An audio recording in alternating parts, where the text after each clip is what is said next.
شب بارات، یہ ہے شب بارات، یہ ہے شب بارات۔ الحمد للہ رب العالمین والصلاة والسلام علی سید الانبیاء والمرسلین۔ ناظرین کرام، السلام علیکم ورحمۃ اللہ وبرکاتہ۔ میں ہوں آپ کا میزبان محمد طاہر قادری، اور آپ دیکھ رہے ہیں IDS کے پلیٹ فارم سے شب بارات کی خصوصی نشریات۔ ناظرین کرام، دیکھتے ہی دیکھتے ماہ رجب شروع ہوا تھا، اللہ کا مہینہ، وہ مکمل ہوا، اور پھر شعبان المعظم، آقا کا مہینہ صلی اللہ علیہ وآلہ وسلم، اور اس کی بھی آج 15ویں شب آ چکی ہے۔ یعنی وقت کتنا تیزی سے گزر رہا ہے، ہمیں یہ غور و خوض کرنا چاہیے۔ اور اصل بات جو فکر کرنے والی وہ یہ ہے کہ گزر کس انداز سے رہا ہے، شکر کے ساتھ گزر رہا ہے، اللہ کی حمد اور اللہ کی پاکی بیان کرتے ہوئے گزر رہا ہے، یہ شکوے شکایات میں گزر رہا ہے، اللہ کی مخلوق کو خوش کر کے گزر رہا ہے اللہ کی رضا پانے کے لیے، یا لوگوں کے دل ناراض کرتے ہوئے گزر رہا ہے، حقوق العباد کی تلفیاں کرتے ہوئے گزر رہا ہے، یا حقوق العباد کی ادائیگی کرتے ہوئے گزر رہا ہے۔ اور یہ بھی ذہن میں رہے کہ جب 14 شعبان المعظم مکمل ہوتی ہے، یعنی مغرب سے پہلے تو وہ پرانے جو رجسٹرڈ ہوتے ہیں نا، ان کا بند ہونے کا وقت آ جاتا ہے، اور جیسے ہی مغرب کا وقت ہوا، غروب آفتاب ہوا، 15ویں شب شعبان المعظم کی جب شروع ہوئی، تو نئے اعمال نامے، یعنی اس سال کے، اور پھر یہ بھی تو لکھ دیا جاتا ہے نا کہ اس سال میں کون کون اس دنیا سے جائے گا، اور کس کس کے ساتھ کیا کیا معاملہ ہونا ہے۔ تو ناظرین کرام، اللہ تبارک و تعالیٰ کا ہم پر یہ فضل ہوا کہ آج کی رات ہمیں یہ علم دین کی خوبصورت محفل اور اللہ کے ذکر کی یہ خوبصورت بزم نصیب ہو گئی ہے، اور اللہ کا بڑا انعام ہوا کہ ہم نے یہ آج کی رات کے، جہاں بہت سارے دنیا والے لوگ نہ جانے کن کن کاموں میں مشغول ہیں، اور بہت سارے اللہ والے آج، صرف آج نہیں بلکہ ان کی تو ہر رات اللہ کے ذکر میں گزرتی ہے، عبادات میں گزرتی ہے، فرائض اور واجبات کی تو وہ پابندی بدرجہ اولیٰ کرتے ہیں، مگر نوافل کی بھی کثرت رہتی ہے، اور تہجد گزار ہوتے ہیں۔ اللہ تعالیٰ ان پیاروں کے صدقے آج ہمارے دل کی حالت بھی بدل دے۔ ہماری خوش نصیبی ہے کہ ہمارے درمیان آج کی اس مبارک شب میں گفتگو کرنے کے لیے جو عظیم اسکالر، بلکہ میں کہتا ہوں کہ آپ علمی گفتگو تو کمال ہی کرتے ہیں، ہمیشہ جب جس ٹاپک پر آپ بات کرتے ہیں آپ بہت ہی خوبصورت مدلل اور تحقیقی گفتگو فرماتے ہیں، اور بڑے معتدل انداز سے فرماتے ہیں، لیکن آپ کی گفتگو میں اور بالخصوص آپ کی شخصیت میں ہمیں تصوف اور روحانیت جس قدر نظر آتی ہے، اللہ اکبر۔ آج میں سمجھتا ہوں کہ ہمارے لیے بڑی سعادت کی بات ہے کہ اس خصوصی شب میں ہمیں یہ شخصیت میسر آئی ہے کہ آج ہم ان سے جانیں گے کہ حضور کچھ روحانیت کا سفر ہم بھی کرنا چاہتے ہیں، ہمیں بھی بتائیے کہ ہم کس طرح دنیا سے بے رغبتی اختیار کریں، اور قرب الہی کی منازل طے کرنے کے لیے ہمیں کیا کرنا ہوگا۔ یہ بہت ساری باتیں، اور شب برات کے حوالے سے بھی خصوصی باتیں انشاءاللہ حضرت علامہ مولانا مفتی محمد شاہد مدنی صاحب دامت برکاتہم العالیہ فرمائیں گے، اور ہمارے دو بڑے ہی پیارے شناخواں سید حسن علی قادری اور عبید رضا قادری بھی تشریف فرما ہیں۔ آپ تمام کو میری جانب سے السلام علیکم ورحمۃ اللہ وبرکاتہ۔ وعلیکم السلام ورحمۃ اللہ وبرکاتہ۔ جزاک اللہ خیر۔ اس سے قبل کہ میں مفتی صاحب کی طرف بڑھوں، کچھ باتیں میں ابتدائی طور پر کہنا چاہتا ہوں آج کی رات کی خصوصیت کے تعلق سے۔ ناظرین کرام، آج اس رات کا تذکرہ کرنے کے لیے ہم یہاں موجود ہیں جسے امت مسلمہ صدیوں سے احترام، خشیت اور عقیدت کے ساتھ منا رہی ہے۔ یہ وہ مقدس شب ہے جسے شب برات یعنی جہنم سے نجات کی رات کہا جاتا ہے۔ اس رات رب کریم کی جانب سے بندوں کے لیے دریائے رحمت بہا دیے جاتے ہیں، آسمان دنیا سے اعلان کیا جاتا ہے کہ ہے کوئی مغفرت چاہنے والا کہ اس کی مغفرت کی جائے، ہے کوئی مانگنے والا کہ اسے عطا کیا جائے۔ آج کی شب دلوں پر جمی گرد دھل جاتی ہے، امیدیں نئے سرے سے جاگ جاتی ہیں، اور بندہ رب کی بارگاہ میں سر جھکا کر اپنی کمزوریوں کو اعتراف کی چادر اڑا دیتا ہے۔ اس رات ڈھیروں ڈھیر گناہ گاروں کو جہنم کی آگ سے نجات دی جاتی ہے، اور آسمانوں کے دروازے کھول دیے جاتے ہیں۔ ناظرین، شب برات کوئی رسم کی ادائیگی نہیں کہ چند مخصوص عبادات کرنے کے بعد ہم سمجھیں کہ ہم نے اس کا حق ادا کر دیا، نہیں، بلکہ رات محاسبہ نفس، اپنے گزرے سال پر نظر ڈالنے، اپنے اعمال کا وزن کرنے اور اپنی روح کو نئی سمت دینے کی رات ہے۔ یہ وہ رات ہے کہ جس میں بندہ اپنے رب سے اپنی آنے والی زندگی کے لیے خیر، برکت اور سلامتی طلب کرتا ہے۔ یہ شب ہمیں یاد دلاتی ہے کہ اگر دل میں کدورتیں باقی ہوں، رشتوں میں دوریاں موجود ہوں اور زبان سے لوگوں کے دل زخمی کر چکے ہوں تو معافی چند رسمی جملوں کی ادائیگی سے مکمل نہیں ہوگی، بلکہ ایثار، نرمی اور عاجزی سے مانگی جانے والی معذرت کا ہونا ضروری ہے کہ یہ رات روٹھوں کو منانے اور ٹوٹے ہوئے دلوں کو جوڑنے کی رات بھی ہے۔ آئیے مزید سمجھتے ہیں کہ یہ رات ہمیں کیا پیغام دیتی ہے، اس رات کے ہم سے تقاضے کیا ہیں، اور بزرگان دین کا اس رات کے حوالے سے کیا طرز عمل رہا، اور حقیقی روحانیت کا سفر کرنے کے لیے اور قرب الہی پانے کے لیے اب ہمیں کون سی طرز زندگی کی ضرورت ہے، ہمیں کیا کرنا ہوگا، ہمیں کس انداز سے اپنے شب و روز کو بسر کرنا ہوگا۔ بڑھتے ہیں ہمارے مہمانوں کی طرف، اور علامہ صاحب آج خوبصورت گفتگو فرمائیں گے، کیونکہ ویسے تو وہ سوال جواب کا سلسلہ ہوتا ہے، آج وہ نہیں ہونا۔ آج حضرت ایک تسلسل کے ساتھ ایک فلو میں بہت ساری باتیں انتہائی مختصر وقت میں ہم عطا فرمائیں گے۔ مختصر اس اعتبار سے کہ ابھی بہت کچھ ہمیں اپنے آپ میں بدلنا باقی ہے، ہمیں بہت زیادہ اصلاح کی ضرورت ہے۔ تو یہ علماء کا ہی خاصہ ہوتا ہے کہ کم وقت میں بہت کچھ ہمیں دے کر چلے جاتے ہیں۔ تو انشاءاللہ ہمارے مفتی صاحب بیان فرمائیں گے۔ میں چاہوں گا آغاز میں ہمارے بہت پیارے ثناخواں سید حسن علی قادری ایک خوبصورت سا کلام پیش فرما دیں۔ بے نوا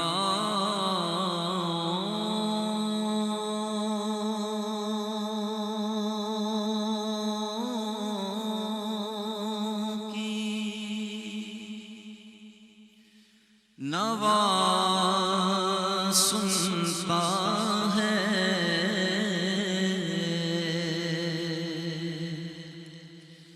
التجا سب کی خدا سنتا ہے، ہم کے بندے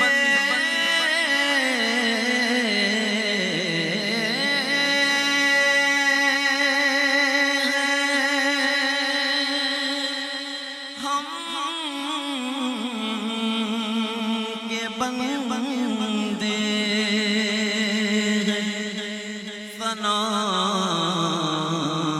کرتے ہیں، وہ کہ خالق ہے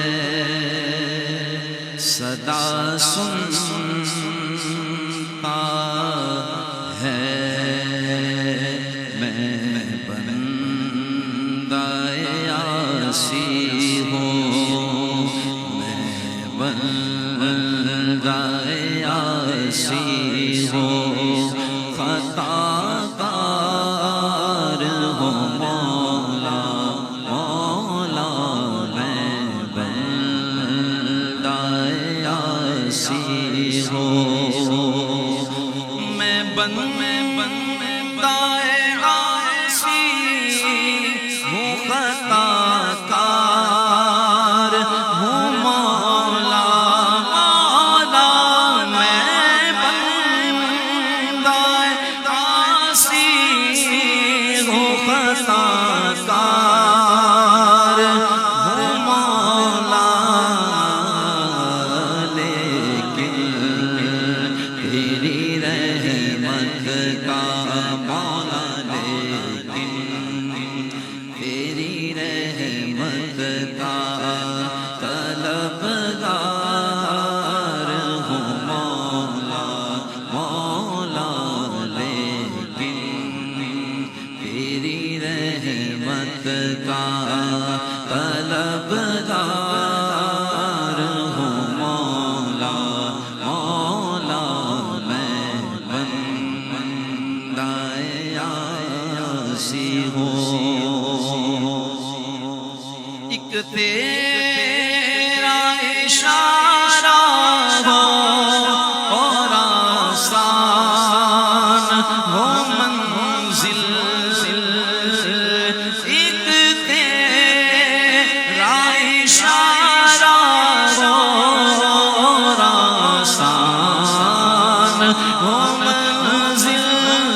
ایک تیرا اشارہ اور آسان ہو منزل، ایک لہر اٹھے اور میں اس پار ہوں مولا مولا، ایک لہر اٹھے اور میں اس پار ہوں مولا، میں بندۂ عاصی ہوں، وابستہ ہے امید میری تیرے کرم سے،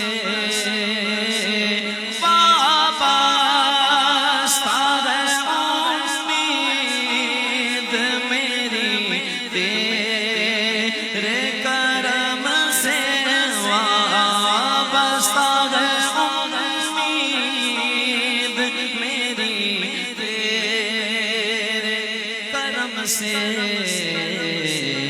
تیرا ہوں فقط تیرا مولا، تیرا ہوں فقط تیرا پرستار ہوں مولا مولا، میں بندۂ عاصی ہوں، باہر کے اجالے مجھے پیارا سجھائے، باہر کے اجالے مجھے پیارا سجھائے، باہر کے اجالے مجھے پیارا سجھائے، اندر کے اندھیروں میں گرفتار ہوں مولا مولا، اندر کے اندھیروں میں گرفتار ہوں مولا مولا، میں بندۂ عاصی ہوں۔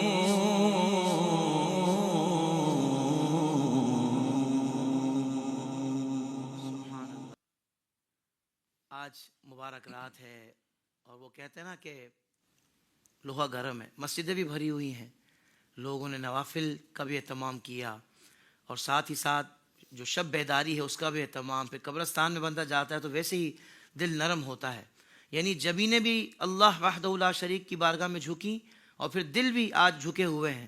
تو حضور اصلاح احوال کے حوالے سے آج کی رات آپ ایسی گفتگو ہمارے لیے فرمائیں کہ ہم اپنی اصلاح کر سکیں، اور یہ جو نوجوان، یہ رب کے سارے بندے آج جو رب کی طرف رب کا قرب پانے کے لیے رجوع کیے ہوئے ہیں، تو ایسی گفتگو فرمائیں کہ اللہ کرے کہ ہم مستقل توبہ پر ہمیں استقامت مل جائے اور مستقل ہماری اصلاح کا کوئی سامان بن جائے۔ گزارش کروں گا حضرت علامہ مولانا مفتی محمد شاہد مدنی صاحب سے کہ آپ ہمیں اپنے روحانی اور علمی بیان سے مستفیض فرمائیں۔ الحمد للہ رب العالمین، خالق السماوات والارضین، والصلاة والسلام علی من کان نبیا وآدم بین الماء والطین، اجمل الاجملین اکمل الاکملین، سیدنا و مولانا و مأوانا و ملجانا محمد صلی اللہ علیہ وسلم۔ بہت شکریہ حافظ صاحب، انتہائی اہم رات اور خوبصورت آپ نے ابتدائیہ پیش کیا، اور اس میں اختتاماً آپ نے ایک جملہ کہہ دیا تھا کہ اللہ کا قرب پانے کی رات۔ جی، تو اہل دل کے یہاں جس طرح اس شب کو شب براءت کہا جاتا ہے، عربی میں لیلۃ البراء کہا جاتا ہے، اسی طرح اسے لیلۃ الرحمہ بھی کہا جاتا ہے، اور اہل دل کے یہاں اس رات کو شب قرب خداوندی بھی کہا جاتا ہے، واہ واہ، سبحان اللہ، سبحان اور اللہ. ایک محب کے لیے محبوب کا قرب سب سے بڑی نعمت ہے، کیا اسے کہنا. نعمت عظما کہا جاتا ہے.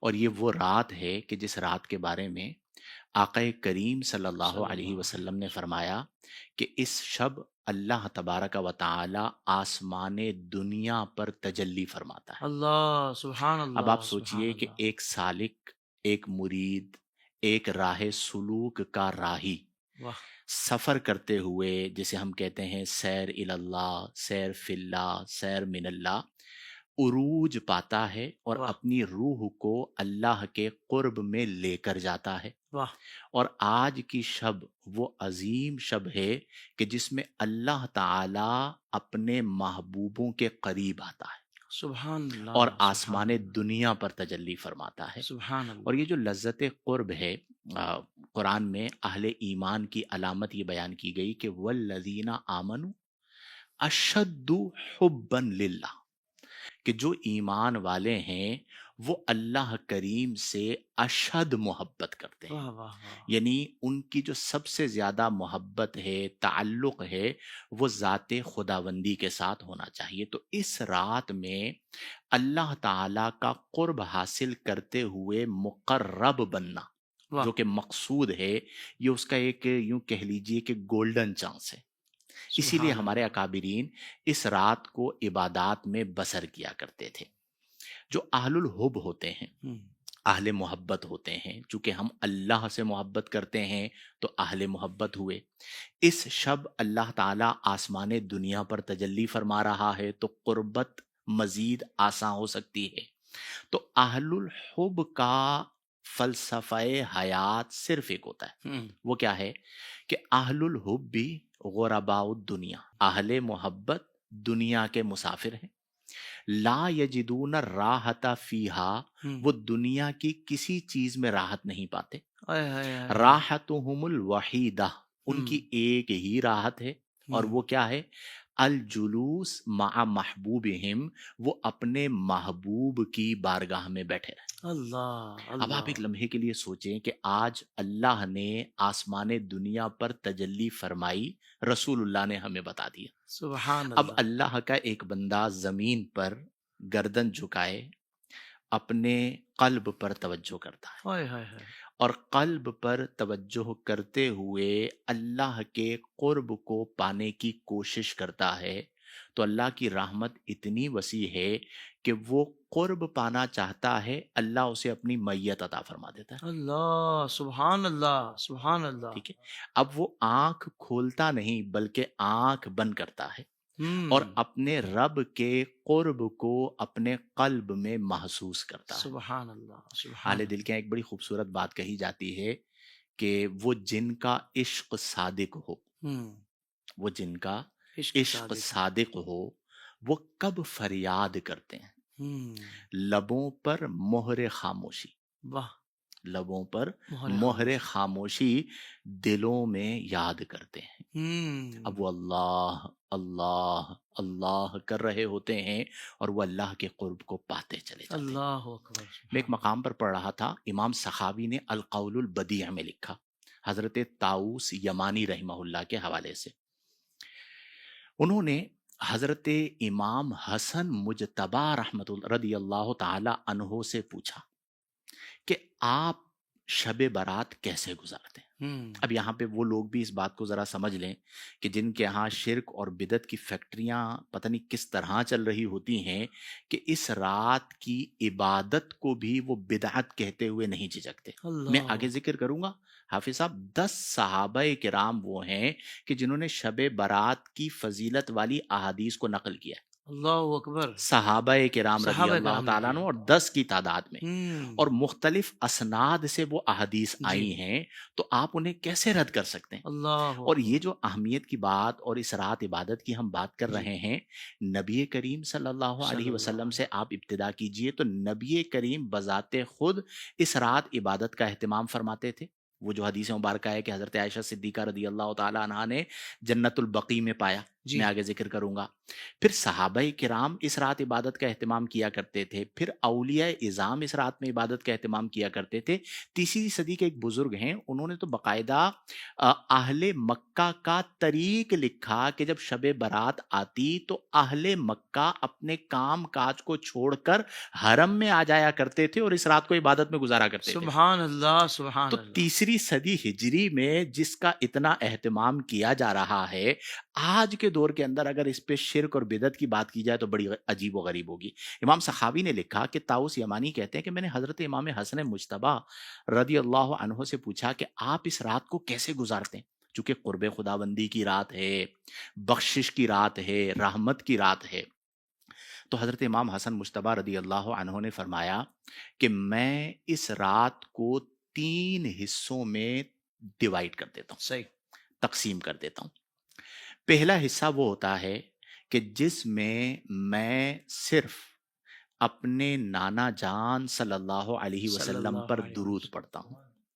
سبحان اب اللہ. جنہیں اس رات کو عبادت میں بسر کرنا ہے تو وہ حضرت حسن مجتبی کی سیرت سے لے لیں کیا کہ کہنے وہ ہیں. جیسے گزارتے تھے اللہ ہم اکبر. ویسے گزار لیں۔ واہ واہ تو فرمایا مصطفیٰ. کہ پہلا حصہ وہ ہے کہ جس حصے میں اپنے نانا جان پر درود پڑھتا ہوں۔ اچھا، میں یہاں پہ اس بات کو روک کر ایک اور بات کہہ دوں کہ بعض اہل دل اس شب کو شب درود بھی کہتے ہیں، اللہ سبحان شب اللہ برات کو۔ سبحان اللہ. اس کی وجہ کیا ہے؟ امام قسطلانی نے ایک مقام پر لکھا ہے کہ ان اللہ و ملائکتہ یصلون علی النبی، یہ جو آیہ مبارکہ ہے یہ شعبان میں نازل ہوئی ہے۔ سبحان اللہ سبحان تو اللہ. آیت درود شعبان میں نازل ہوئی، بہت پیاری بات. واہ شب واہ. برات شعبان کی لیلۃ النصف من شعبان ہے، واہ تو اسے درود پڑھتے ہوئے گزارے۔ واہ مصطفیٰ. تو سبحان حضرت اللہ. امام حسن مجتبی کہتے ہیں کہ پہلا حصہ میں درود پڑھتے ہوئے گزار دیتا ہوں، دوسرا حصہ فرمایا میں اللہ کی بارگاہ میں استغفار کرتا ہوں، اور تیسرا حصہ وہ ہے جو میں نماز پڑھتے ہوئے گزارتا ہوں۔ واہ واہ. اب آپ دیکھیے کہ اس شب کو 3 حصوں میں منقسم کیا۔ سبحان پہلا حصہ آ گیا درود۔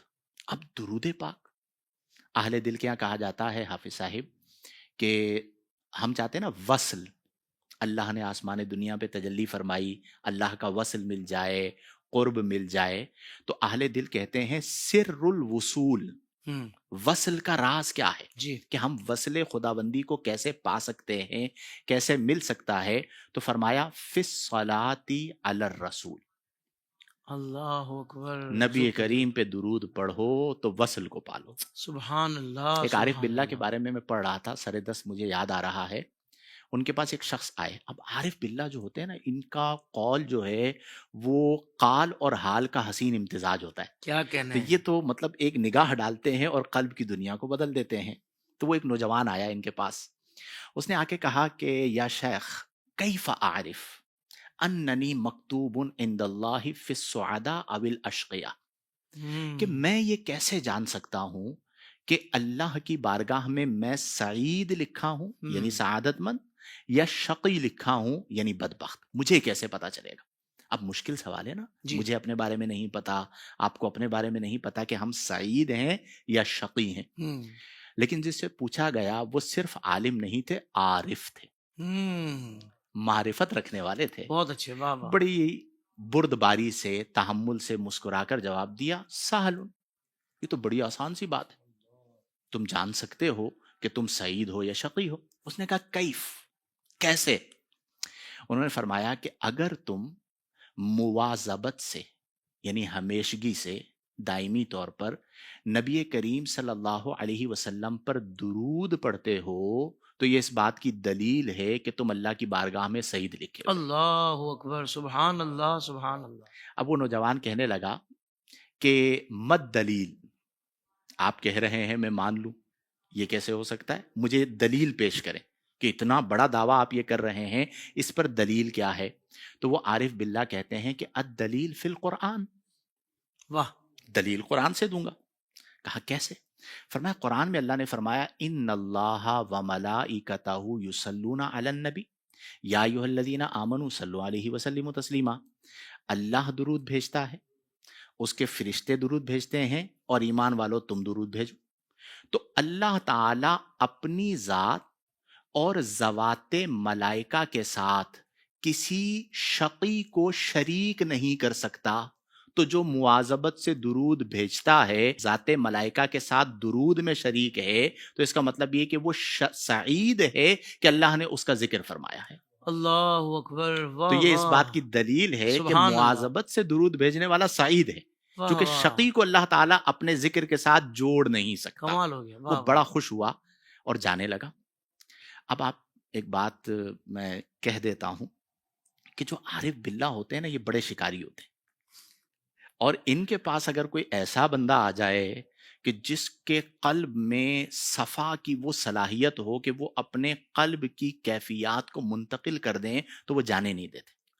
جیسے شمس تبریزی رحمہ اللہ نے مولانا روم کو جانے نہیں دیا تھا، واہ واہ واہ، وہ ان کی مجلس میں آئے تھے اور شکار کر کے لے گئے تھے، واہ اور پھر واہ، امت کو مولانا روم ملے جنہوں نے سبحان آج بھی قونیا کو اپنے رنگ میں رنگا ہوا ہے۔ واہ واہ واہ واہ، اور یوں ہی خواجہ صاحب رحمۃ اللہ علیہ کو خواجہ قطب الدین بختیار کاکی ملے تھے، اور سبحان خواجہ اللہ، قطب الدین بختیار کاکی رحمہ اللہ کو بابا صاحب ملے تھے، بابا سبحان فرید۔ اللہ، اور جب بابا فرید کو شکار کر کے لے کر آئے تو شیخ کہہ رہے ہیں خواجہ غریب نواز معین الدین چشتی کہ ایک قطب الدین شاہین شکار کر کے لائے ہو، اس کی پرواز بہت بلند ہے۔ اللہ، واہ واہ واہ، اور پھر بابا صاحب کو نظام الدین اولیاء ملے تھے، جن کے لیے ہم، بابا صاحب نے کہا تھا اے آتش فراقت دلہا کباب کردہ، سیلاب اشتیاقت جانا خراب کردہ۔ ہائے ہائے ہائے، تو عارف باللہ تو بیٹھے ہوئے ہوتے ہیں کہ کوئی ایسا بندہ ملے کہ اس کے دل کی دنیا کو بدلے۔ وہ بندہ سوال کا جواب پا کے خوش ہو کے جانے لگا تو اسے صدا لگائی، سنو ہناک فرق بین السعید والاسعد، واہ، تم نے سعید کا پوچھا تھا، میں نے تمہیں بتا دیا، سبحان اللہ، لیکن یہاں پر ایک فرق ہے، سعید اور ہوتا ہے، اسعد اور ہوتا ہے۔ او ہو، تو جاتے جاتے جان تو لو، سعید تو جان لیا جو مواظبت سے درود پڑتا ہے، اب یہ بھی جان لو کہ اسعد کون ہے، ہائے ہائے ہائے، اس سے اوپر بھی ایک درجہ ہے۔ واہ اس نے واہ، کہا جی بتائیے کہ اسعد کون ہے؟ فرمایا سعید وہ ہے جو مواظبت سے درود پڑھے، اور اسعد وہ ہے کہ من کانا طعامہ و شرابہ و کلامہ و ہواؤہ یتنفس بہ۔ اسعد وہ ہے کہ جس کا بولنا، جس کا کھانا، جس کا پینا، جس کا اٹھنا، جس کا بیٹھنا، اللہ، حتیٰ کہ جس کا سانس لینا بھی درود بن جائے، اللہ اکبر، سبحان اللہ، سبحان اللہ، سبحان اللہ، وہ اسعد ہے کہ اللہ اس کی سانس بھی اکبر، درود بن جائے۔ اللہ اور یہ وہ اکبر، حدیث بھی آ گئی کہ آقا کریم نے فرمایا تھا کہ اگر کل وقت درود پہ صرف کرو تو بہتر ہے، ہائے ہائے ہائے ہائے، آدھا وقت، تیسرا حصہ، جی، پھر نصف حصہ، جی پھر جی پورا۔ جی جی، آقا نے فرمایا پورا وقت ہی درود پڑھتے رہو سبحان تو وہ اللہ، بہتر ہے۔ اسعد وہ ہے کہ جس کا کل وقت درود میں لگتا ہے۔ سبحان اور اللہ، پھر سبحان نتیجہ اللہ، کیا نکلتا ہے حافظ صاحب؟ یہ میں آپ کو حلفاً بتا رہا ہوں، تجربتاً بتا رہا ہوں کہ کل الہموم تزول بالصلاۃ علی الرسول، کل غم دور ہو جاتے ہیں نبی اللہ، کریم پر درود کے سبب۔ سبحان اللہ، پھر آپ کی سبحان کیفیت، آپ کی روحانیت، آپ کا درجہ پھر کچھ اور ہی ہوتا ہے۔ اللہ، جائیے کس واسطے اے درد میں خانے کے بیچ، شاعر کہتے ہیں جائیے کس واسطے اے درد میں خانے کے بیچ، اور ہی مستی ہے اپنے دل کے پیمانے کے بیچ۔ ٹھیک ہے، تو ہم میں خانے جا کر کیا کریں؟ ہم تو اس کیف میں ہیں، اس سرور میں ہیں جو ہمیں درود سے نصیب ہوا ہے، اللہ قرب اکبر، کی سبحان لذتوں اللہ، سے آشنا ہو جانا۔ سبحان تو اللہ، فرمایا پہلا حصہ میں درود میں گزار دیتا ہوں، دوسرا حصہ میں استغفار میں گزار دیتا ہوں، اور تیسرا حصہ میں نماز میں گزار دیتا ہوں۔ اب اس پر تفصیلاً بات ہو سکتی ہے، لیکن چونکہ ہم نے کچھ اور گفتگو بھی کرنی جی، ہے تو میں اگلے حصے پہ آ جاتا ہوں۔ تو طاؤس یمانی رحمہ اللہ نے ایک سوال کیا، جو لوگ کہتے ہیں نا جی اس رات عبادت سے کیا ملے گا، جی جی، کیا ہوگا ایکسیٹرا۔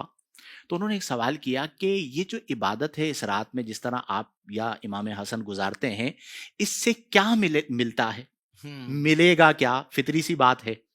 تو حضرت امام حسن مجتبی رحمۃ اللہ علیہ نے فرمایا کہ میں نے اپنے بابا جان حضرت مولائے کائنات سے سنا، اور انہوں نے نبی کریم صلی اللہ علیہ وسلم سے سنا کہ جو اس رات کو عبادت میں گزار دیتا ہے، اللہ تعالی اسے مقربین میں لکھ دیتا ہے۔ اللہ تبارک و تعالی اسے اپنا قرب عطا کر اللہ، جنہیں عطا فرمایا ان میں لکھ دیتا ہے. سبحان تو اللہ. گویا کہ آپ اسے کہہ سکتے ہیں، یعنی ہماری بات یہاں سے چلی کہ یہ قرب خداوندی کی رات ہے، جی تو اس رات کی عبادات آپ کو اللہ کا مقرب بنا دیتی ہیں. سبحان اللہ، تو سبحان اب آپ اللہ. سوچئے کہ لذت قرب جسے مل جائے اللہ، تو اسے اور کیا درکار ہے. اللہ اسے تو اکبر. مقصد حیات حاصل ہو گیا کہ وہ اللہ تبارک و تعالی کا قرب پا رہا ہے.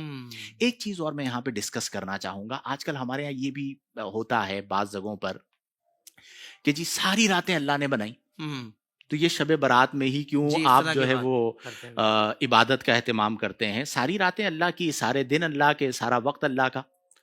تو میں انہیں کہتا ہوں ایک بات سمجھانے کے لیے کہ مجھے ایک بات بتائیے، ساری زمین اللہ کی ہے نا، لیکن اس زمین پر جو شان مکۃ المکرمہ اور مدینۃ المنورہ کو حاصل ہے وہ کسی اور کو حاصل ہے؟ کیا کہنے ہیں، واہ واہ. سارے کنویں اللہ کی ملکیت، اس کی جی. زمین پر ہیں، لیکن بیر زمزم کو جو شان حاصل ہے وہ کسی اور کو حاصل. بہت اچھے، واہ واہ. سارے پہاڑ اللہ کے ہیں، بے شک. لیکن صفا مروا کو جو شان حاصل ہے وہ کسی اور کو حاصل. ہائے ہائے ہائے کہ اللہ فرماتا ہے ان الصفا والمروۃ من شعائر اللہ، سبحان اللہ. کہ صفا اور مروہ شعائر اللہ ہیں. ومن يعظم شعائر اللہ فانها من تقوى القلوب، جی، کہ ہاں. تقوی قلوب یہ بھی ایک بڑی اہم چیز ہے. جو مقرب ہوتا ہے وہ صاحب تقوی قلب ہوتا ہے. واہ واہ واہ. تو سارے پہاڑ ہیں لیکن صفا مروہ اللہ کی نشانیاں ہیں. اچھا اسی طرح سارے ایام ہیں لیکن جمعہ کی اپنی فضیلت ہے. ساری راتیں ہیں لیکن لیلۃ القدر کے بارے میں پھر آپ کیا کہیں گے بتائیے. انا انزلناہ فی لیلۃ القدر واہ واہ. وما ادراک ما لیلۃ القدر، شب قدر کو تمام راتوں پر فضیلت حاصل ہے. تو جس طرح اللہ نے مختلف ایام کو فضیلت دی، مختلف مقامات کو فضیلت دی، مختلف اوقات کو فضیلت دی، یوں ہی اللہ تعالیٰ نے شب برات کو بھی فضیلت دی. کیا بات ہے. یہ اس کا واہ واہ، فضل ہے واہ کہ واہ، اس نے ہمیں سبحان وہ اللہ. رات عطا فرمائی ہے. ترمذی شریف کی حدیث ہے، آقا کریم صلی اللہ علیہ وسلم کے حوالے سے حضرت ہماری ماں حضرت عائشہ صدیقہ رضی اللہ تعالی عنہا ام المؤمنین رضی اللہ تعالی عنہا فرماتی ہیں کہ میں نے نبی کریم صلی اللہ علیہ وسلم کو ایک رات حجرہ اقدس میں نہیں پایا، تو میں انہیں تلاش کرتے ہوئے بقی میں آ گئی. اب آپ ایک لمحے کے لیے سوچئے کہ آقا کریم کا روضہ اطہر ہے، یہ حجرہ ہے، جی اور باہر ہم نکلتے ہیں تو سامنے جنت البقیع ہے. تو اس زمانے کا منظر ذہن میں رکھیں کہ تھوڑی سی واک کی تو جنت البقیع میں پہنچ جی. گئے. تو نبی کریم صلی اللہ علیہ وسلم کو جنت البقیع میں پا لیا. تو نبی کریم صلی اللہ علیہ وسلم نے اس شب کے حوالے سے فرمایا کہ اے عائشہ، ہذہ لیلۃ النصف من شعبان، یہ وہ رات ہے جو شعبان کی نصف کی رات یعنی 15ویں رات ہے. اس رات میں اللہ تعالی آسمان دنیا پر تجلی فرماتا ہے جو اس کی شان کے لائق ہے، اور اس رات میں اللہ تعالی قبیلہ بنی کلب کی بکریوں کے بالوں سے زیادہ جہنمیوں کو جہنم سے آزاد فرما دیتا ہے. اللہ، واہ واہ، سبحان اللہ. یہ سبحان ترمذی اللہ. شریف کی حدیث ہے، اور ترمذی میں شریف آپ کے کی ہے. سامنے ایک خاص کسی حکمت کی بنا پر کچھ اسما پڑھنا چاہوں گا اگر آپ مجھے عطا ہو اجازت دیں، جائے، عطا ہو کہ جائے. جو لوگ اس پر کلام کرتے ہیں، بحث کرتے ہیں غیر ضروری طور پر. یہ ترمذی شریف کی حدیث مبارکہ ہے، اور نبی کریم صلی اللہ علیہ صلی وسلم اللہ سے علیہ وسلم. 10 صحابہ کرام نے شعبان شب برات کی فضیلت پر احادیث کو روایت کیا ہے. صحیح. ان 10 صحابہ میں کون ہیں؟ نمبر 1، پہلے نمبر پر افضل البشر بعد الانبیاء حضرت سیدنا صدیق اکبر رضی اللہ عنہ. واہ واہ واہ واہ، سبحان دوسرے نمبر پر مولائے کائنات حضرت سیدنا علی المرتضی شیر خدا رضی اللہ. اللہ عنہ. سبحان اللہ، سبحان اللہ. تیسرے نمبر پر ام المؤمنین حضرت عائشہ صدیقہ رضی اللہ عنہ. اللہ. چوتھے نمبر پر حضرت معاذ بن جبل رضی اللہ عنہ. پانچویں نمبر پر اکثر الصحابتی روایتاً حضرت سیدنا ابو ہریرہ رضی اللہ عنہ. اللہ اکبر. چھٹے نمبر پر حضرت سیدنا عوف بن مالک رضی اللہ عنہ. سبحان اللہ. ساتویں نمبر پر حضرت ابو موسیٰ اشعری رضی اللہ عنہ. آٹھویں نمبر پر حضرت عبداللہ بن عمرو بن عاص رضی اللہ عنہ. نویں نمبر پر حضرت ابو ثعلبہ رضی اللہ عنہ. اور 10ویں نمبر پر حضرت عثمان بن ابی العاص رضی اللہ عنہ. اللہ اب آپ مجھے بتائیے کہ فضیلت شعبان پر 10 صحابہ کی مرویات ہیں اللہ اکبر. اور مختلف کتب میں ہیں اور ہم، مختلف اسناد سے ہیں. بہت زیادہ ہوگا تو کوئی یہ کہہ دے گا کہ ھذا حدیث ضعیف، ہم، کہ یہ حدیث ضعیف ہے، زیادہ سے زیادہ جی یہ ہوگا. زیادہ سے زیادہ. تو انہیں یہ چاہیے کہ امام عسقلانی کو پڑھیں، علامہ ابن حجر کو پڑھیں، کہ انہوں نے فرمایا ہے کہ جب ایک حدیث ایک سند سے ضعیف ہو اور دیگر اسناد سے وہی روایت آ جائے ہم. تو دیگر طرق کی وجہ سے اس کا ضعف ختم ہو جاتا ہے. کیا کہنے ہیں مفتی صاحب، واہ واہ. تو اگر وہ سبحان ایک ہی اللہ. سند ہوتی تو آپ کہتے بھی. یہاں پر تو واہ. 10 صحابہ کرام ہیں بہت اچھے. اور واہ واہ. مختلف مرویات ہیں. ہم، اچھا، دوسری بات یہ ہے کہ یہاں پر جو اگر ایک لمحے کے لیے مان لیا جائے کہ ضعیف ہے تو مجھے یہ بتائیے کہ ہم اس سے کون سا وجوبی حکم کا استدلال کر رہے ہیں؟ یہ اصل بات ہے. واہ واہ واہ. ہم کب کہہ رہے ہیں کہ قبرستان جانا واجب؟ ہم، ہم کب کہہ رہے ہیں کہ رات مسجد میں گزارنا واجب؟ ہم، ہم کب کہہ رہے ہیں 6 نوافل ادا کرنا واجب؟ یہ تو فضیلت کا بیان ہے اور اچھا. محدثین کا اس بات پر اتفاق ہے کہ اگر ضعیف روایت باب فضیلت میں آئے تو وہ قبول ہے. سبحان اللہ سبحان اللہ. واہ ٹھیک ہے، واہ. اس کی وجہ یہ کہ جو ضعف ہوتا ہے نا، جو اہل علم ہے وہ اس بات کو سمجھ سکتے ہیں کہ جب ہم کہتے ہیں نا ھذا حدیث ضعیف، ہم، تو اس میں ضعف متن میں نہیں ہوتا. صحیح ہے. متن اس کا رسول اللہ کا فرمان ہے. واہ واہ. وہ جو ضعف ہوتا ہے وہ راوی میں ہوتا ہے. راوی میں ہوتا ہے. راوی کے اندر کوئی ضعف ہوتا ہے کہ وہ تام الضبط نہیں ہے، یا اس کے سلسلے میں انقطاع آ گیا، یا کہیں پر وہ ارسال کر رہا ہے یا معدل روایت بیان کر رہا ہے، وہ راوی میں ضعف ہے. ہائے ہائے ہائے. اور جب وہ دیگر طرق سے حدیث آ گئی تو وہ جو راوی کا ضعف تھا وہ بھی ختم ہو گیا. کمال ہو گیا. تو ہم تو فضیلت عمل کی بات کر رہے ہیں کہ یہ وہ رات ہے کہ جس کو اللہ نے فضیلت عطا فرمائی کہ فیہا یفرق کل امر حکیم، کہ اس رات ہر ذیشان کام کا اللہ تعالیٰ فیصلہ فرما دیتا واہ ہے. واہ واہ تو واہ. اس اعتبار سے اس رات کی اہمیت اور اس رات کی فضیلت ہے. سبحان تو اللہ. اس لیے اہم بات یہ ہے کہ کوشش یہ کرنی چاہیے کہ ہم اس رات کو اللہ تبارک و تعالیٰ کی عبادت میں بسر کریں اور ہماری ذات نبی کریم صلی اللہ علیہ وآلہ وسلم کے قرب کو پائے. ایک اور میں چیز آپ کے سامنے پڑھنا چاہوں گا. بیہقی میں شعب الایمان کی روایت ہے، امام بیہقی کی. فرماتے ہیں خمس لیال. ہم، عربی پڑھنے میں بعض اوقات لطف آتا ہے چونکہ وہ الفاظ ایز اٹ از ہوتے ہیں ہم. تو مزہ دے رہا ہوتا ہے کہ ہمیں کس بھی انداز آتا ہے میں حضور، آتا یقین ہے. مانے. جی. ماشاء اللہ. اب سنیے، خمس لیال. آپ کو پروگرام کرتے کرتے اب تو اندازہ ہو جاتا ہوگا کہ اس کا ترجمہ کیا ہے. واہ ٹھیک ہے، واہ. خمس لیال، 5 راتیں ہیں. کیا ہے جی؟ فرمایا لا یرد فیہن الدعاء. ہم، یہ وہ 5 راتیں ہیں کہ جن میں دعا رد نہیں کی جاتی. سبحان اللہ سبحان. کون کون سی ہیں؟ نمبر 1 فرمایا لیلۃ الجمعہ. اردو میں ترجمہ کریں گے شب جمعہ، شب جمعہ. جمعہ کی رات. نمبر 2 اول لیلۃ من رجب. رجب کی پہلی شب جو کہ گزر چکی. نمبر 3 فرمایا لیلۃ النصف من شعبان. سبحان اللہ سبحان اللہ. شعبان کی 15ویں رات. ولیلۃ العید، اور عید کی شب، شب عید، لیلۃ الجائزہ بھی جسے کہا جاتا ہے. ولیلۃ النحر، اور نحر کی رات. صحیح.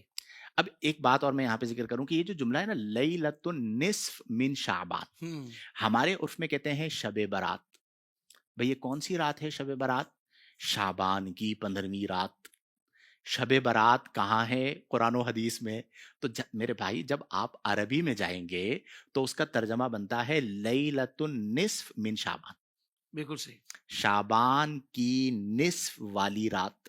تو واہ. نصف کب ہوگا؟ 15 کو. بالکل. تو شب برات آ گئی نا. واہ. اور دلیل اس پر کیا ہے کہ محدثین جب کتب احادیث میں تبویب کرتے ہیں، ہم، باب باندھتے ہیں، تو وہ باب کا مطلب کیا ہوتا ہے کہ اس باب کے تحت وہ احادیث آئیں گی جو اس موضوع سے متعلق ہیں. صحیح. جیسے مثال کے طور پر ایک باب باندھا جاتا ہے بابو بر الوالدین، والدین کے ساتھ نیکی کا باب، تو اس میں والی احادیث آئیں گی. تو کتب احادیث میں باب ہے بابن ما جاء فی لیلۃ النصف من شعبان. واہ واہ واہ واہ. تو بھائی محدثین نے باب باندھا ہے، یہ کوئی بریلویوں نے تھوڑی بنا لیا ہے. کہہ رہے کہ یہ کہاں سے آ گئی، یہ بدعت ہو گئی. یہ محدثین سے جا کے پوچھ لیجئے، انہوں نے پورے باب باندھ دیے ہیں کہ بابن ما جاء فی لیلۃ النصف من شعبان. کہ باب ہے ان احادیث کے بارے میں جو آئی ہیں شعبان کی 15ویں رات کے بارے میں. تو یہ وہ روایات ہیں، وہ چیزیں ہیں کہ جو اس رات کی عظمت کو بیان کرتی ہیں. واہ واہ. اب میں ایک گزارش یہ کروں گا کہ ہم بعض اوقات، وہ ہمارے یہاں اہل دل کے ایک جملہ کہا جاتا ہے کہ الان کما کان، ہم، ابھی بھی ویسے ہیں جیسے پہلے تھے، ہم، کیفیت نہیں بدلی. آہا. تو یہ جو فلسفہ ہے نا، اسے زہر قاتل کہا جاتا ہے صوفیہ کے یہاں، ہم، کہ الان کما کان نہیں ہونا چاہیے. نہیں ہونا چاہیے. ہر آن میں آپ کی ترقی بڑھنی چاہیے.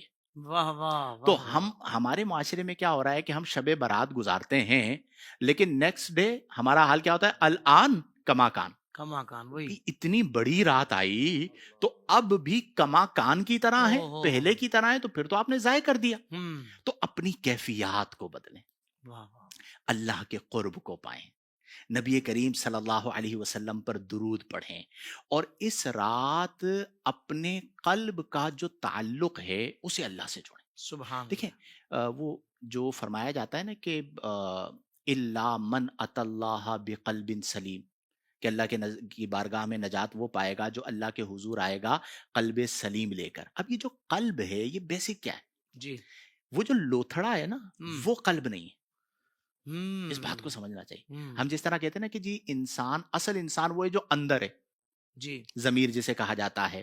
تو اسی طرح قلب کا جو معاملہ ہے، اصل لوتھڑا وہ نہیں ہے، بلکہ اصل لوتھڑا اس کے اندر جو اللہ نے قوت اور روحانیت رکھی ہے وہ ہے.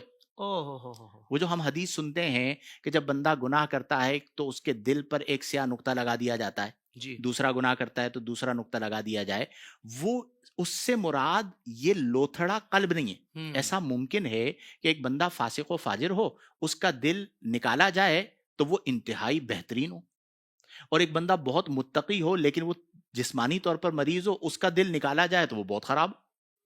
تو وہ ظاہری قلب پر نہیں لگتا، صحیح. وہ قلب کے اندر جو کیفیت واہ، ہے واہ. اس کیفیت پر ہے. بالکل صحیح. اب وہ جو کیفیت اللہ نے قلب کے اندر ایک طاقت رکھی ہے، ہم. ایک روحانیت رکھی ہے، اس کا تعلق اللہ کی ذات سے مضبوط ہو جانا. سبحان اللہ. جب وہ تعلق مضبوط ہو جاتا ہے نا حافظ صاحب، تو اسے ہمارے یہاں کہا جاتا ہے ذکر قلبی.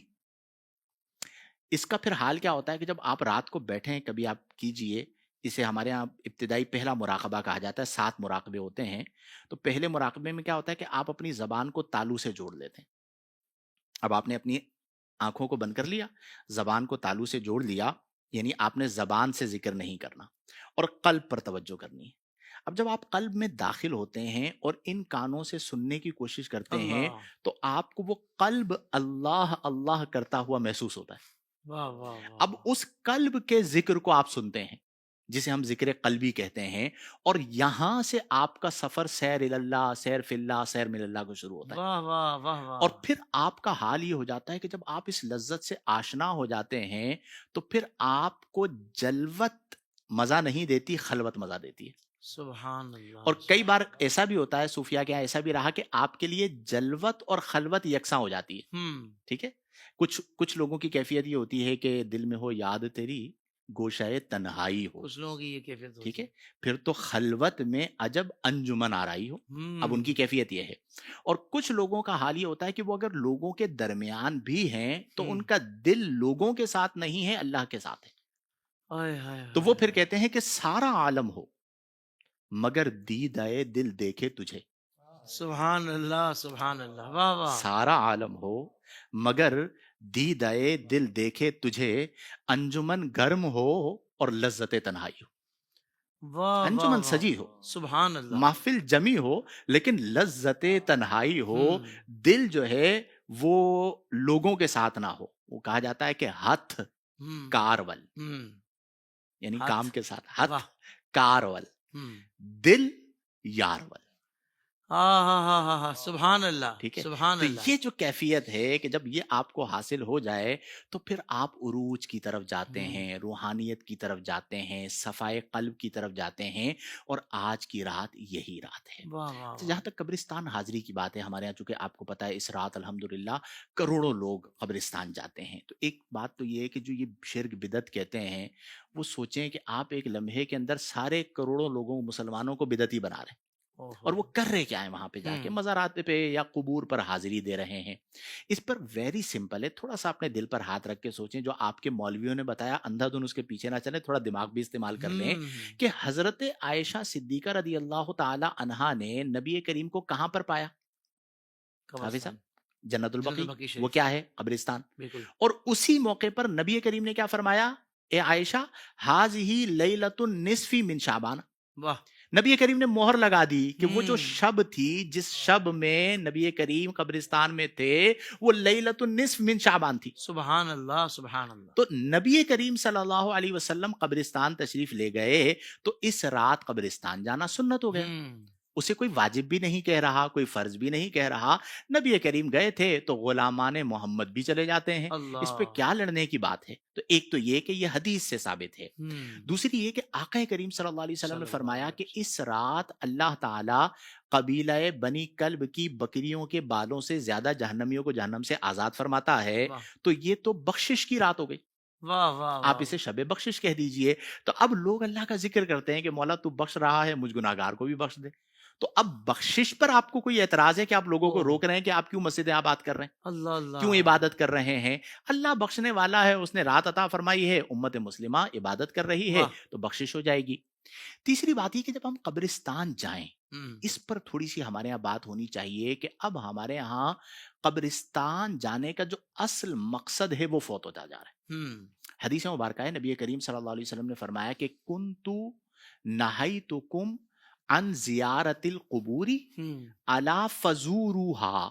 صحیح. آقا کریم نے فرمایا کہ میں تمہیں زیارت قبور سے منع کیا کرتا تھا، فرمایا اب فزوروها، تم زیارت قبور کیا کرو. کیوں؟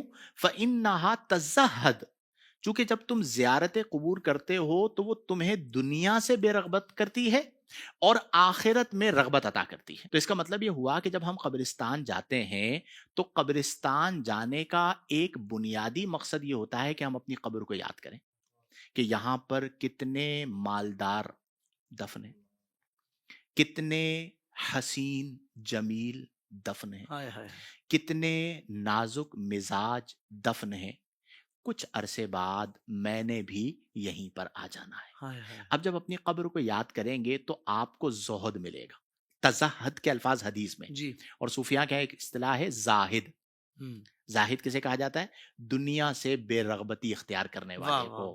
تو قبرستان جائیں دنیا سے بے رغبت ہو کر کہ ہماری رغبت آخرت کی طرف ہو اور زاہد بن جائیں. اور یہاں پر یہ بھی ذہن میں رکھیے کہ جو زاہد ہوتا ہے یا زہد ہوتا ہے، جسے ہم کہتے ہیں بھائی زہد اختیار کیا تو زاہد بنا نا. ایسے ہی زہد کیا ہے؟ اہل دل فرماتے ہیں، مجھے سر دست وہ جملہ یاد آ گیا کہ لیس الزہد ان لا تملک شیئا. فرماتے ہیں کہ یہ زہد نہیں ہے کہ تم کسی چیز کے مالک نہ بنو. تم گھر کے مالک بنو، تم گاڑی کے مالک بنو، تم بنگلے کے مالک بنو، تم دنیا کے مالک بنو. یہ دنیا میں چیزوں کا مالک بننا زہد کے منافی نہیں ہے. بالکل لوگ سمجھتے ہیں یہ زہد کے منافی ہے. اگر یہ زہد کے منافی ہوتا تو اتنے بڑے زاہد حضرت سیدنا عثمان غنی رضی اللہ عنہ کتنے مالدار تھے. پھر فرمایا زہد کیا ہے؟ فرمایا الزہد ان لا تملک شیء. میں اگر اس کا مالک بنا تو میرا اس کا مالک بننا زہد کے خلاف نہیں ہے. لیکن زہد کیا ہے؟ فرمایا ان لا تملک شیء، کوئی چیز تمہاری مالک نہ بنے. اللہ اکبر اللہ اکبر اللہ. میں گھر کا مالک، گھر میرا مالک نہیں. میں چیزوں کا مالک، چیزیں میری مالک نہیں. واہ واہ. میرا مالک میرا رب ہے. سبحان اللہ. مالک الملک، وہی میرا مالک ہے. یہ ہے زہد کہ میرا جو قلب ہے اس کا مالک، میرے جسم کا مالک، میرے ارادوں کا مالک میرا رب ہے، اس کے علاوہ کوئی نہیں ہے. واہ واہ. یہ ہے اصل زہد. سبحان اللہ. جو دنیاوی امور کی ملکیت کے خلاف نہیں ہے. تو گویا کہ ہم یہ کہہ سکتے ہیں کہ آج کی شب جو ہے وہ شب زہد بھی ہے. واہ واہ. کیونکہ آپ قبرستان جا رہے ہیں تو قبرستان جانے کا بنیادی مقصد کیا ہے؟ زہد اختیار کرنا. بس چند چیزوں کا خیال رکھیں کہ قبرستان جائیں. آپ جانتے ہیں ہمارے شہر کراچی میں قبرستان کنجسٹڈ ہو گئے، تو کسی قبر پر پاؤں نہ آئے. بالکل صحیح. قبر پر اگربتی نہ لگائیں، قبر پر ٹھٹھا مذاق نہ کریں. قبر پر جائیں تو پاؤں کی طرف سے جائیں، آداب میں سے ہے. فاتحہ خوانی کریں، ایصال ثواب کریں، پھول ڈال دیں، جب تک وہ معطر رہیں گے، خوشبو رہے گی، تر رہیں گے، اللہ کا ذکر کرتے رہیں گے، صاحب قبر کو اس کا ثواب پہنچے گا۔ اور سب سے امپورٹنٹ یہ ہے کہ آپ اس رات اپنے مرحومین کے ایصال ثواب کا اہتمام کریں۔ بالکل، جو خواتین کا بھی بتا دیجیے گا صاحب۔ جی ہاں، جسمن وہاں پر جانا ضروری نہیں، آپ اپنی مسجد میں بیٹھ کر، اپنے گھر میں بیٹھ کر فاتحہ کر کے دعا کرتے ہیں، وہ ثواب اللہ پہنچا دیتا ہے۔ اللہ سبحان اللہ۔ یہ ایسا نہیں ہے کہ آپ قبر پر کھڑے ہو کر فاتحہ کریں گے تو ہی ثواب پہنچے گا، اصل چیز ہے ثواب کا پہنچانا۔ اور خواتین کے حوالے سے آپ نے پوچھا تو ہمارا جو مفتہ بھی قول ہے اس میں خواتین کا قبرستان جانا جائز نہیں۔ صحیح، اعلیٰ حضرت نے اس کے اوپر تفصیلاً کلام کیا ہے، یہ ممنوع لغیرہ ہے، یعنی چونکہ فتنے کا سبب بن سکتا ہے اس لیے منع کیا گیا، ورنہ فی ذاتی ہی قبرستان خواتین کا جانا منع نہیں ہے۔ کئی چیزوں میں ہوتا ہے کہ فی ذاتی ہی ایک چیز جائز ہوتی ہے، لیکن اسباب کو دیکھتے ہوئے اور زمانے کے حالات کو دیکھتے ہوئے فقہا متعین کرتے ہیں کہ اب انہیں منع کر دیا جائے۔ بالکل صحیح، جیسے حضرت عائشہ صدیقہ قبرستان ہی گئی تھی نا اس حدیث کے اندر، تو وہ درست ہے۔ یا اسی طرح جو خواتین نبی کریم کے روضہ اطہر پہ جاتی ہیں، بالکل درست ہے۔ لیکن ہمارے زمانے کے اندر چونکہ معاملات اتنے خراب ہو چکے تو خواتین کے لیے حکم یہ ہے کہ وہ گھروں پر رہیں اور گھروں پر رہتے ہوئے ایصال ثواب کریں، بہت اچھا، اور اس رات کو عبادت میں گزاریں۔ ایک اختتامی بات اگر میں کر دوں، دیکھیں جو صوفی ہوتا ہے نا، اہل دل، وہ روایتی بندہ نہیں ہوتا، بلکہ وہ قاطع الروایات ہوتا ہے، یعنی وہ نارمل جو روایات چل رہی ہوتی ہیں ان کو توڑنے والا ہوتا ہے۔ ہمارے معاشرے میں بھی میں آج کل یہ دیکھتا ہوں کہ ہم ان عظیم راتوں کو روایتی انداز میں گزار دیتے ہیں۔ کہیں پہ ایک مجمع جمع ہو گیا، ہم بھی ان کے ساتھ بیٹھ گئے، باتیں بھی کر رہے ہیں، موبائل بھی یوز کر رہے ہیں، اور اتنی عظیم رات کو ہم نے بسر کر دیا۔ تو ہمیں کم از کم اور کچھ نہیں کر سکتے تو اس رات میں 2 گھنٹے ایسے نکالیں کہ جس میں آپ دنیا سے کٹے ہوئے، اللہ اکبر، صرف آپ ہوں، آپ کا مصلی ہو، آپ کی تسبیح ہو، تلاوت قرآن ہو اور اللہ کا ذکر۔ 2 گھنٹے نکالیں، زیادہ ہے۔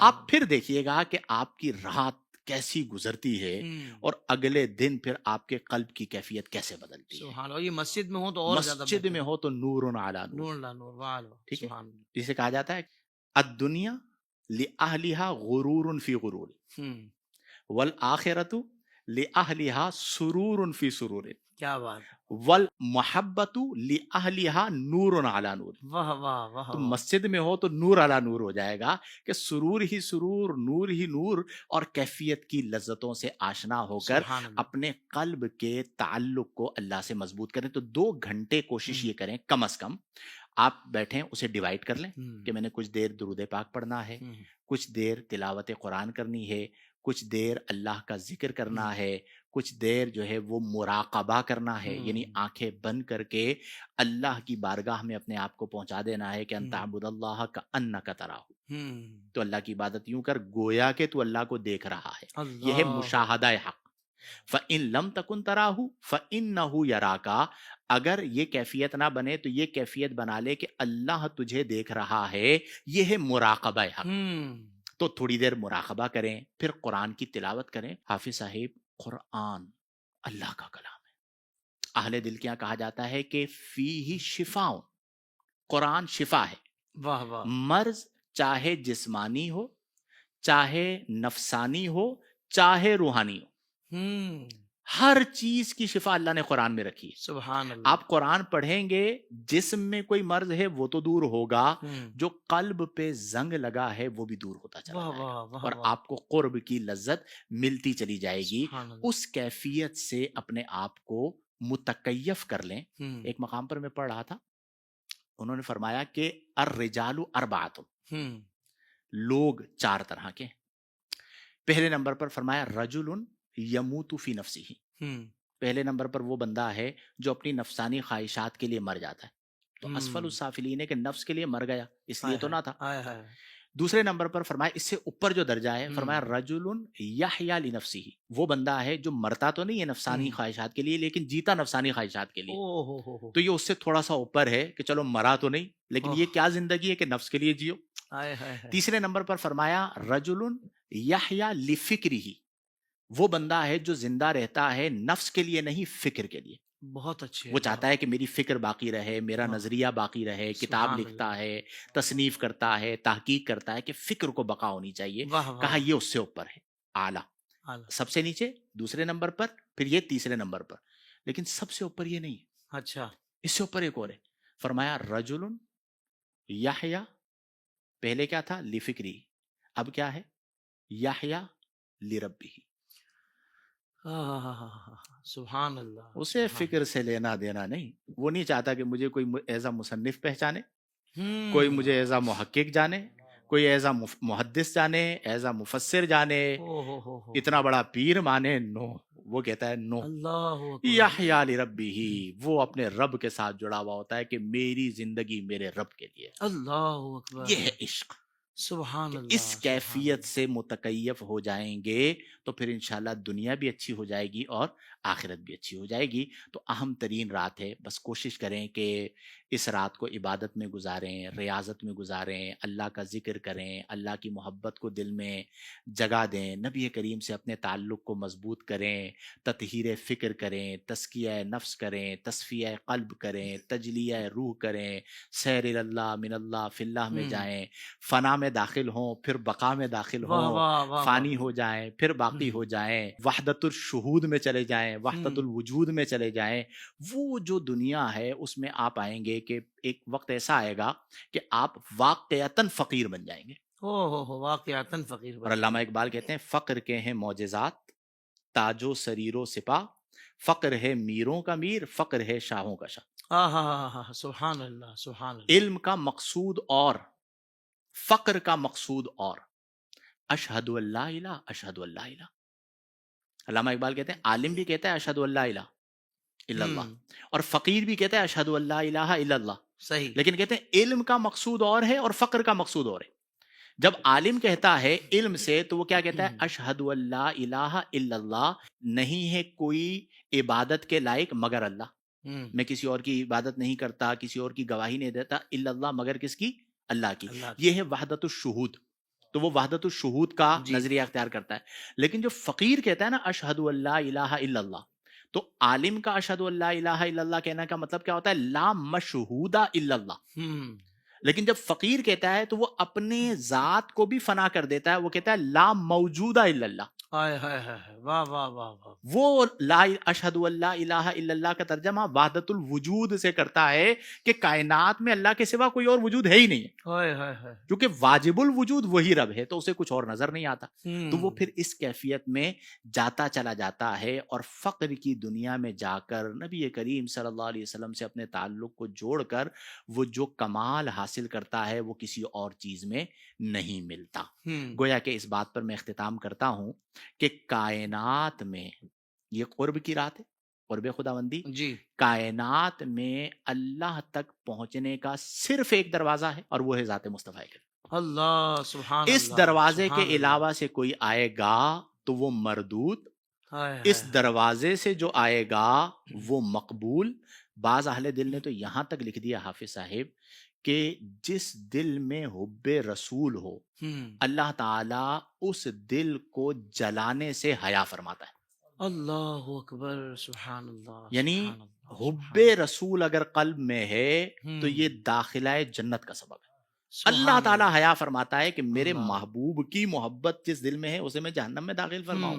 تو اس رات میں اس تعلق کو مضبوط کر لیں، انشاءاللہ دنیا بھی بہتر ہوگی اور آخرت بھی بہتر ہوگی. سبحان اللہ. مفتی صاحب ایک بات اور ارشاد فرما دیں. آپ کی گفتگو کے دوران یہ سوال میرے ذہن میں آیا کہ بہت سارے احباب ہمارے جو سارا سال فرض نمازوں کا اہتمام نہیں کر رہے ہوتے، صرف جمعہ پڑھ رہے ہوتے ہیں یا عید کی نماز، اور وہ اس شب برات میں نوافل کا بہت زبردست اہتمام کرتے ہیں، تو ان کی حوصلہ شکنی مطلب جو لوگ کر رہے ہوتے ہیں ان کی اصلاح ہونی چاہیے یا واقعتاً ان نوافل پڑھنے والوں کی ہی اصلاح ہونی چاہیے، یا کوئی درمیان کا ایسا راستہ ہو کہ جس سے ان کو بھی مطلب تھوڑا سا بتایا جائے کہ بھئی یہ عمل یقیناً اچھا ہے مگر کب اچھا ہے؟ اس بارے میں کچھ ارشاد فرما دیں.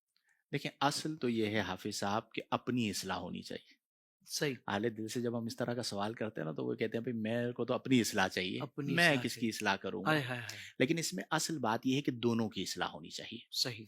فرائض کو چھوڑ کر نوافل پڑھنا یہ مردود ہے، اوہ چونکہ آپ فرض کو چھوڑ رہے ہیں، جس چیز کا حکم دیا وہ نہیں کر رہے، اپنی مرضی سے کر رہے ہیں، تو فرائض کو چھوڑ کر نوافل پڑھنا یہ مقبول نہیں ہے۔ تو ان کی اصلاح ہونی چاہیے کہ آپ ابھی نیت کریں، نوافل نہ چھوڑیں لیکن ارادہ کریں کہ میں فرائض کی بھی پابندی کروں گا، اور برکت کے لیے جو بزرگان دین رحمہ اللہ نوافل ادا کیا کرتے تھے وہ بھی ادا کروں گا۔ ماہ رمضان ہے نا جی ہاں، پھر اس کے بعد رمضان تشریف جی۔ لا رہا ہے، تو ابھی سے اپنے آپ کو اس کے لیے واہ، تیار کریں۔ واہ واہ۔ اور جو لوگ حوصلہ شکنی کرتے ہیں وہ غلط کرتے ہیں۔ اس کی وجہ یہ کہ آج دیکھیں آپ پرفتن دور ہے، لوگ ویسے ہی دین کے قریب نہیں آتے۔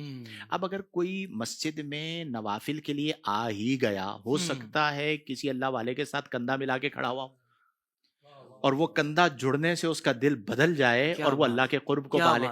تو آپ یہ تو نہیں کر سکتے نا کہ مسجد پہ پابندی لگا دیں کہ ہاں بھائی تم فرض میں آتے ہو تو نفل کے لیے داخل ہو، ورنہ واپس چلے جاؤ۔ یہ تو نہیں کر سکتے۔ ایک بندہ آ رہا ہے تو آنے دے، ٹھیک ہے، پتہ نہیں کب اس کا دل بدل جائے، کب وہ تیار ہو جائے آخرت کے لیے، کس کی نگاہ پڑے اور اس پر کرم ہو جائے۔ اور وہ جتنا وقت مسجد میں گزار رہا ہے، عصر تا عشاء ہمارے یہاں عمومی طور پر ہوتا ہے، اس میں وہ عبادت ہی کر رہا ہے نا، ہو سکتا ہے اس پر اللہ کی ایک نظر رحمت پڑے اور اللہ اپنے فضل سے اسے اپنا ولی بنا دے۔ اللہ اکبر۔ تو اس لیے حوصلہ شکنی کرنا بالکل بھی اچھی بات نہیں ہے۔ اور سب سے اہم بات جس کی طرف آپ نے اشارہ کیا، وقت نہیں رہا ورنہ میں اس پہ تفصیلاً کلام کرتا، کہ وہ جو حدیث میں نے سنائی تھی نا ترمذی شریف کی، اس میں حضرت عائشہ صدیقہ کہتی ہیں کہ میں نے، اس کا ابتدائی حصہ یہ ہے کہ میں نے نبی کریم صلی اللہ علیہ وسلم کو شعبان سے زیادہ کسی مہینے میں روزہ رکھنے والا نہیں پایا۔ اور آپ شعبان میں روزہ رکھتے رکھتے رکھتے حتیٰ کہ شعبان کو رمضان سے ملا دیتے۔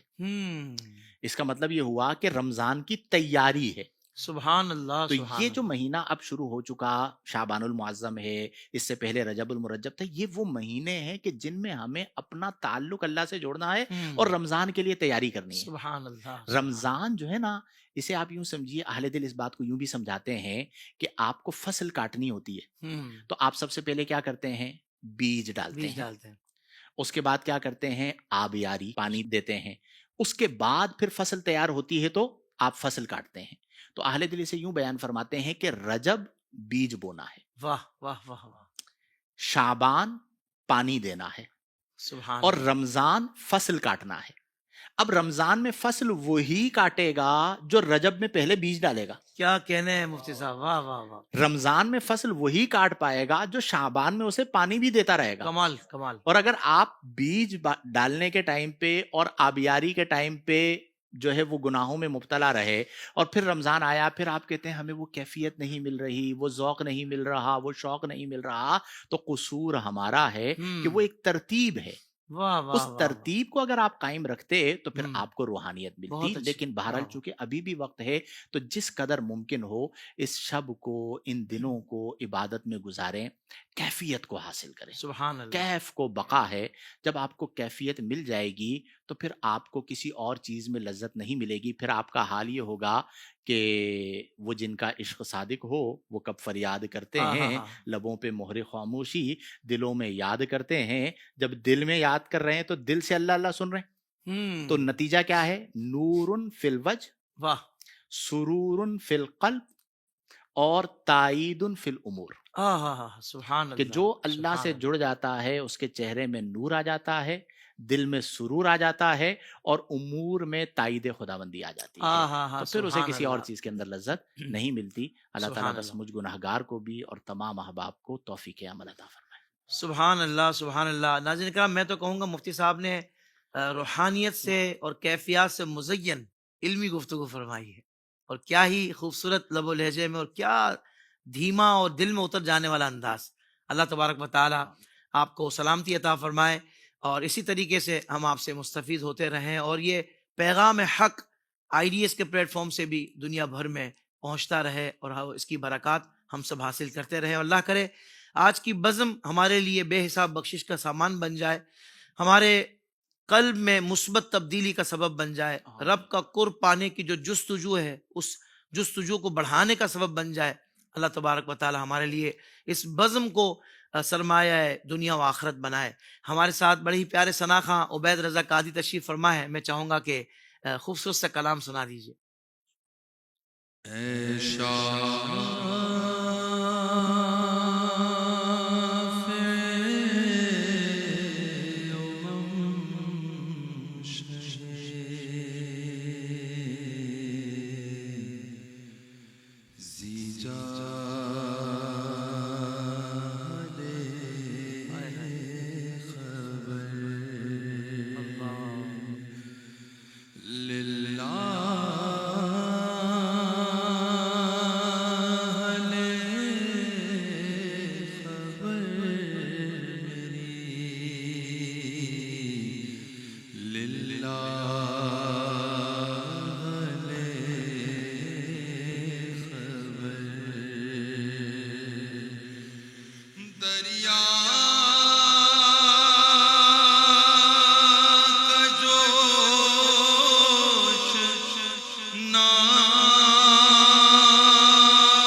مانا کے ساتھ مجرموں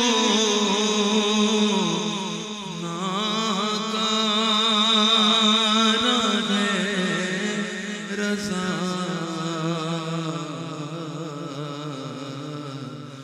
پر تیرا ہی تو ہے بندہ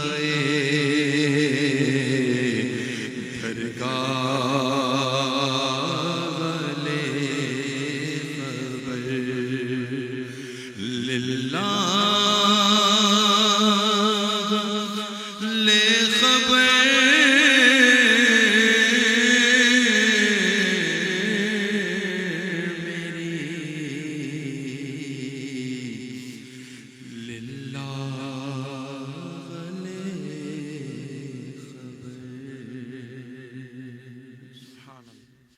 میرا عمل سیاہ نامہ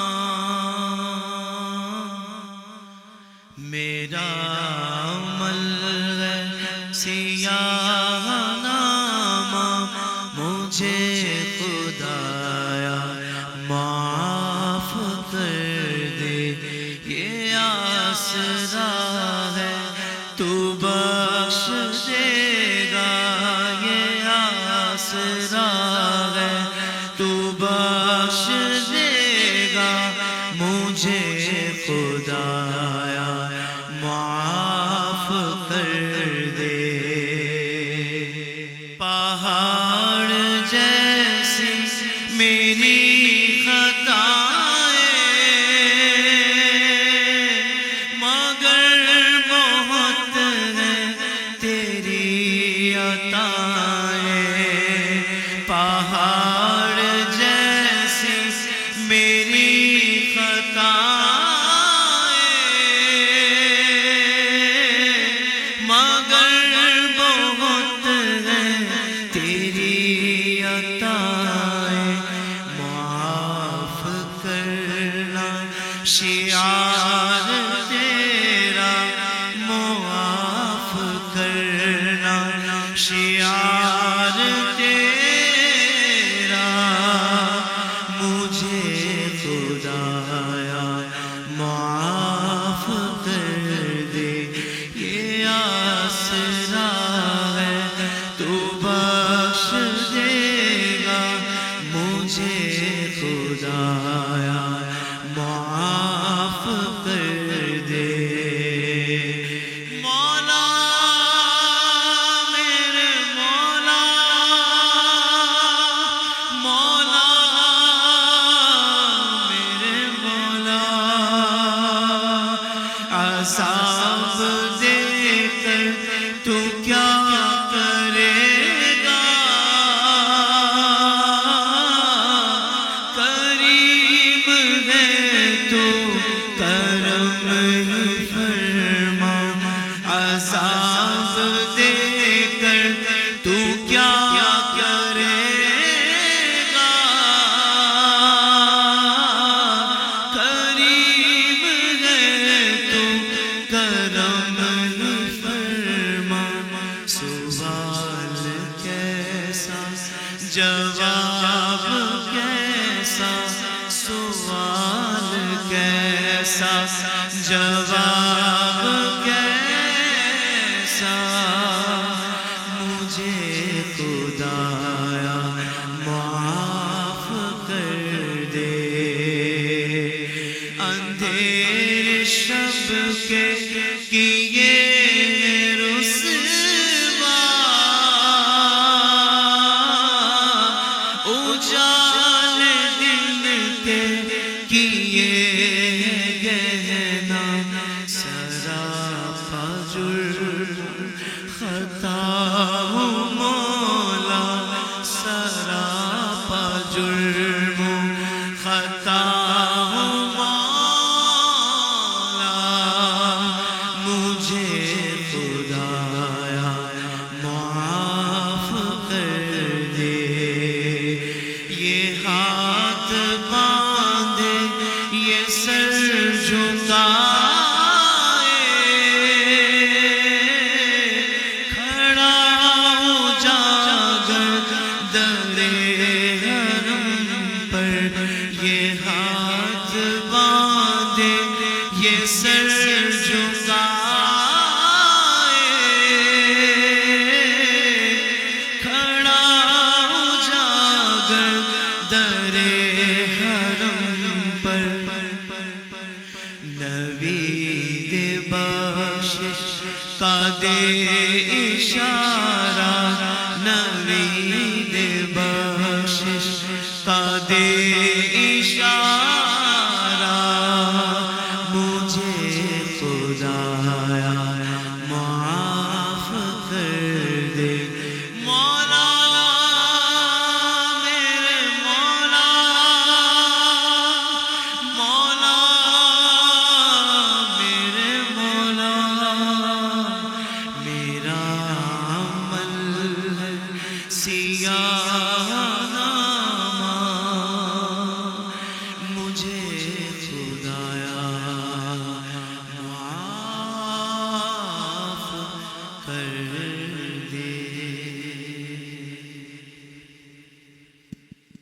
ناظرین کرام، یقیناً آج کی رات قبولیت کی رات ہے اور اس کے فضائل اور اس کی برکات ہم نے علامہ صاحب سے بھی سنی ہے، تو وقت دعا ہے۔ آئیے دعا کی طرف بڑھتے ہیں، اور میں مفتی صاحب سے گزارش کروں گا کہ ہم سب کے لیے نبی پاک صلی اللہ تعالی علیہ وآلہ وسلم کی ساری امت کے لیے دعا فرمائیے۔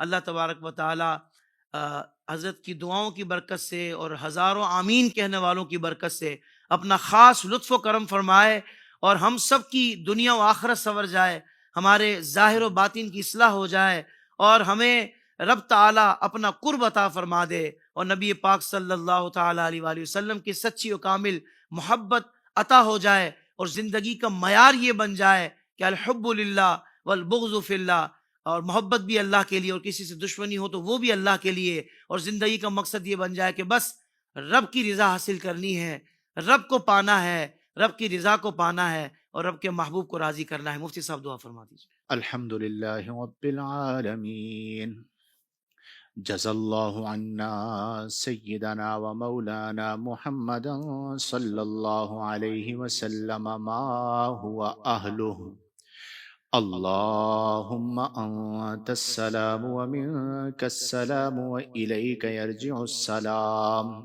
حینا ربنا بالسلام و ادخلنا الجنة دار السلام، تبارکت ربنا وتعالیت یا ذا الجلال والاکرام۔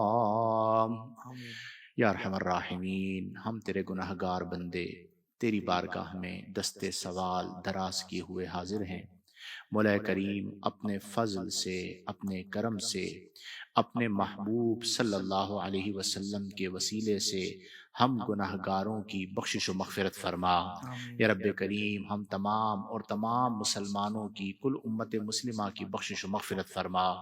یا رب کریم آج کی شب وہ عظیم شب ہے جس میں قبیلہ بنی کلب کی بکریوں کے بالوں سے زیادہ تو جہنمیوں کو جہنم سے آزاد فرماتا ہے۔ مولا کریم ہم تمام تیرے بندے تیری بارگاہ میں دعا گو ہیں، ہمیں بھی ان خوش نصیب لوگوں کی فہرست میں شامل فرما، اور ہمیں بھی جہنم سے آزادی عطا فرما۔ یا رب کریم ہمارے گناہوں کو معاف فرما، ہمارے چھپے ہوئے گناہوں کو معاف فرما، ہمارے اعلانیہ گناہوں کو معاف فرما۔ مولا کریم ہم اس لائق نہیں کہ تیری بارگاہ میں حساب دے سکیں، مولا کریم اپنے محبوب صلی اللہ علیہ وسلم کے توسل سے ہمیں بے حساب بخشش عطا فرما، ہمارے اہل خانہ کو بے حساب بخشش عطا فرما۔ یا رب کریم ہم تمام کو تطہیر فکر عطا فرما، تزکیہ نفس عطا فرما، تصفیہ قلب عطا فرما، تجلیہ روح عطا فرما۔ مولا کریم ہمیں اپنے قرب کی لذتیں عطا فرما، صفائے قلب عطا فرما، صفائے باطن عطا فرما، اپنے پیارے محبوب صلی اللہ علیہ وآلہ وسلم کی نگاہ خاص عطا فرما۔ یا رب کریم یا ارحم الراحمین، دکھیوں کے دکھوں کو دور فرما، تنگ دستوں کو فراخ دستی عطا فرما، بیماروں کو صحت عطا فرما، قرض داروں کو قرضوں سے خلاصی عطا فرما، بے روزگاروں کو حلال آسان روزگار عطا فرما۔ ہم تمام اور تمام مسلمانوں کے ایمان، جان، مال، عزت، آبرو کی حفاظت فرما، اپنی ذات کے سوا کسی کا محتاج نہ فرما، قیام، رکوع اور سجود کی لذتوں سے بہرمند فرما، ذہنی اور قلبی سکون کی دولت عطا فرما، امت مسلمہ پر اپنا رحم و کرم نازل فرما، جہاں جہاں مسلمان مظلوم ہیں مولا ان کی غیب سے مدد فرما، بالخصوص اہل فلسطین جو اس وقت شدت سردی کی وجہ سے پریشان ہیں، مولا کریم ان پر اپنا خصوصی رحم و کرم نازل فرما، کل امت مسلمہ کے احوال پر اپنا خصوصی رحم و کرم نازل فرما، نبی کریم صلی اللہ علیہ وآلہ وسلم کی نگاہ خاص عطا فرما۔ یا رب کریم تمام حاضرین موجودین جو جہاں جہاں ہمارے ساتھ دعاؤں میں شامل ہیں، تمام کی دلی نیک و جائز دعاؤں کو، تمناؤں کو، التجاؤں کو، آرزوؤں کو شرف قبولیت عطا فرما۔ آمین بجاہ النبی الامین۔ ربنا تقبل منا انک انت السمیع العلیم وتب علینا انک انت التواب الرحیم۔ ان اللہ وملائکتہ یصلون علی النبی یا ایہا الذین آمنوا صلوا علیہ وسلموا تسلیما۔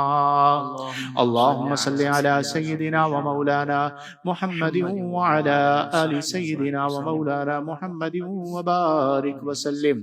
سبحان ربک رب العزت عما یصفون وسلام علی المرسلین والحمد للہ رب العالمین۔